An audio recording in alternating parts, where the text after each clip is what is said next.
Bonjour, une petite vidéo pour vous présenter la semaine 3. J'espère que tout le monde va bien, que vous avez passé une bonne semaine. Vous avez reçu le petit programme. Je prends juste le temps de vous redire. Donc en orthographe, quelque chose d'habituel, une nouvelle liste de mots avec une fiche d'exercice et puis la dictée en fin de semaine.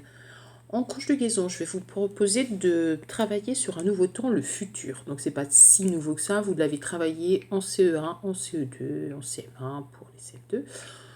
Donc vous connaissez déjà. Et là on va commencer tout doucement. Cette semaine on va travailler sur les verbes en ER. Donc vous verrez sur les documents que je vous ai envoyés, il y a une fiche outil que vous allez pouvoir glisser dans votre classeur, comme vous aviez pour les autres temps. Donc là une fiche outil sur le futur. Cette semaine, seulement les verbes en ER, mais avec des verbes des fois un petit peu plus particuliers, les verbes avec des Y qu'on n'entend plus, qui se transforment en I, des choses comme ça. Donc les exercices sont assez simples. Ça ne devrait pas vous poser trop de soucis. Si vous avez un problème, vous retournez voir sur la fiche outil et vous devriez trouver les réponses tout seul. Pour jeudi, je vous ai proposé un petit travail de vocabulaire sur les préfixes. Donc voilà, les préfixes, ce sont ces petites syllabes qu'on place avant un mot et ça le modifie. Par exemple, c'est ce que j'ai mis sur la fiche. Il y a le mot pluie. Si on prend le mot pluie, on peut lui ajouter le préfixe para et ça devient un parapluie. Voilà. Donc des petits exercices à faire, une petite vidéo à regarder si vous voulez, si vous n'avez pas bien compris ou si vous avez un petit peu de temps. En mathématiques, rien de nouveau. On fait une petite pause sur les fractions. On reprendra la semaine prochaine les fractions. On fait une petite pause. Donc cette semaine, je vais vous proposer de faire soit des problèmes, soit des opérations. Et puis des petits programmes de construction aussi, parce que je trouve que c'est bien que vous continuiez à manipuler le matériel de géométrie. Et puis ça vous permet de faire des jolies réalisations. J'ai vu certains cette semaine, ils m'ont envoyé des photos de leur drapeau de l'Afrique du Sud. C'était vraiment très joli. Je pense que vous devez être fiers de vous. Donc voilà, petit travail de mathématiques. Je n'ai pas envoyé à vos parents les corrections pour les opérations, parce que vous pouvez faire comme en classe. En classe, quand vous avez terminé des opérations, vous prenez les calculettes, vous vérifiez avec la calculette. Si vous avez le bon résultat, ben, tout va bien. Si ce n'est pas le bon résultat, ben, on recommence l'opération. Ça, je pense que vous pouvez le faire aussi à la maison. Mais si vraiment vous avez besoin que je vous envoie une réponse pour les opérations, je vous enverrai une réponse pour les opérations. Les CM2, vous regarderez bien.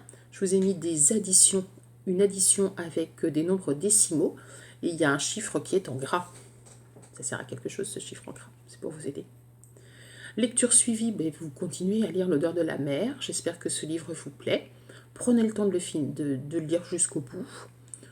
Je me dis que certains l'ont peut-être déjà fini, d'autres vont le finir la semaine prochaine. Si vous avez besoin de plus de temps, vous prenez plus de temps, mais lisez-le. Lisez-le à votre rythme, c'est bien, c'est une bonne habitude à prendre, ça, de lire régulièrement.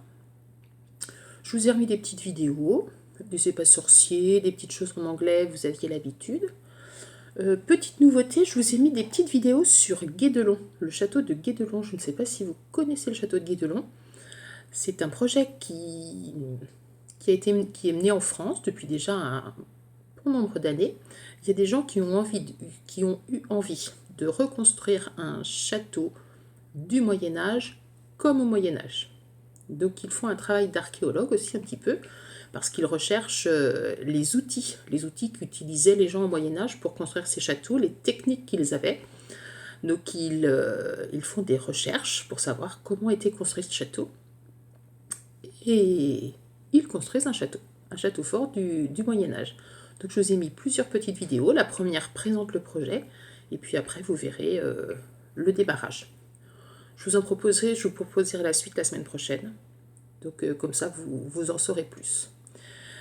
Voici pour les petites vidéos de l'après-midi. Qu'est-ce que je vous ai mis de plus bon, des petites choses pour bouger si vous avez envie, hein, vous commencez à connaître. Et puis à nouveau des enquêtes de la fouine pour travailler un petit peu la logique, le sens. Voilà. Vous avez l'habitude pour ça aussi. Donc voilà, je pense que cette semaine, pas de choses, rien de vraiment compliqué qui puisse vous poser problème. Donc voilà, continuez à travailler bien comme vous le faites, à me contacter si vous avez besoin d'informations sur ci ou ça. Allez, je vous souhaite un très bon début de semaine et puis je vous reposte des petites vidéos dès qu'il y a besoin ou dès que j'ai envie. À bientôt!